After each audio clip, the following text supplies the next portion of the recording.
Hi, this is Eric Vanderberg from Jernov, and I'm here to talk to you about Craigslist scams.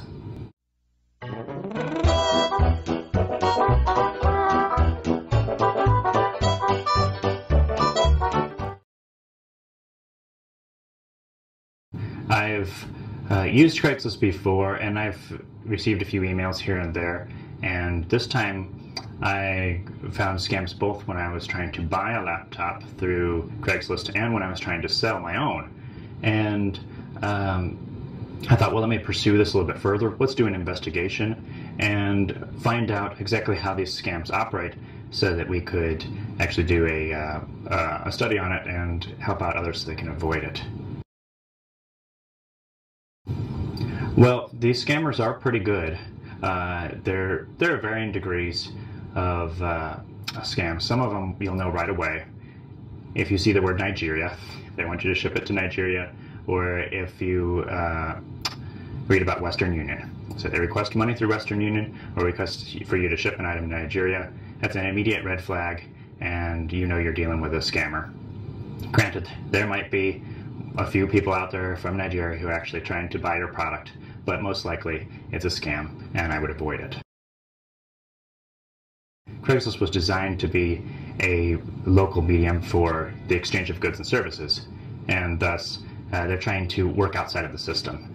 Craigslist was not intended to protect you against selling things remotely, so I would stick to just local transactions and cash only. Don't allow them to pay you through PayPal or credit card or other things like that.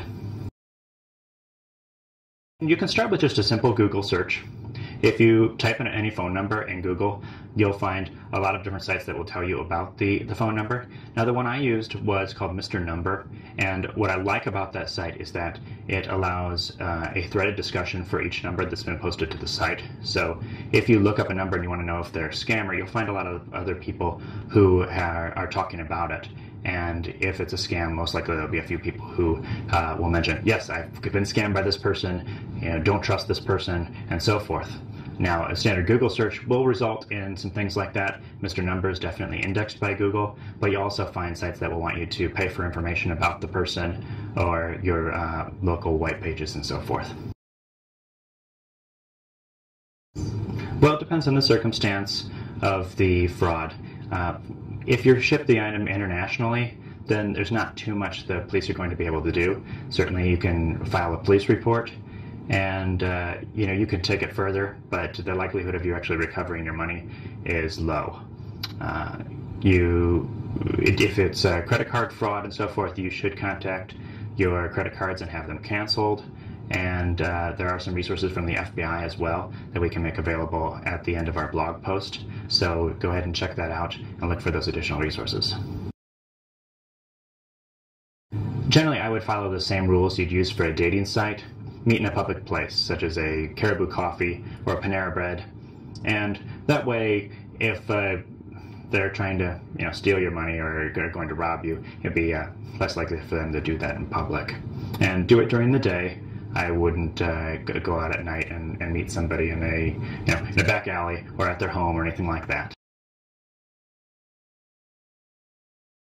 Well, I wouldn't be afraid to use Craigslist. It is a great resource, but just be skeptical. And be skeptical with almost every online site.